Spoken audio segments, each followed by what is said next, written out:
નમસ્કાર મિત્રો, વિડીયોમાં તમારું સ્વાગત છે। જી હા મિત્રો, અત્યારે હાલ મોટા અને મહત્વના સમાચાર સામે આવી રહ્યા છે। તો મિત્રો, સમાચારમાં વાત કરીએ તો ડેરીમાંથી ઘી માખણ ખરીદનાર ગ્રાહકો સાવધાન।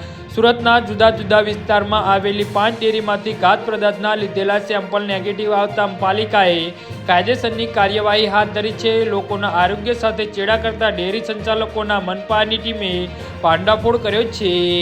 જી હા, મનપાએ ફૂડ વિભાગ દ્વારા લેવામાં આવેલા કુલ 45 સેમ્પલની તપાસ બાદ 5 અગ્રણી ડેરીઓના રિપોર્ટ નેગેટિવ આવતા કડક કાર્યવાહીના આદેશ આપ્યા છે।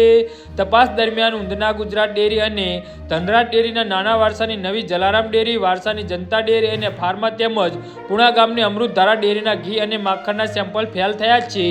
સૂત્તાના નામે ભેળસેળયુક્ત પદાર્થ વેચી લોકોના સ્વાસ્થ્યને જોખમમાં મૂકતા આ તમામ સંચાલકો સામે ફૂડ સેફ્ટી એક્ટ 2006 હેઠળ કાયદેસરની કાર્યવાહી હાથ ધરવામાં આવશે। પાલિકાની આ લાલાથી શહેરમાં ભેળસેળ કરતા વેપારીઓમાં ફફડાટ વ્યાપી ગયો છે।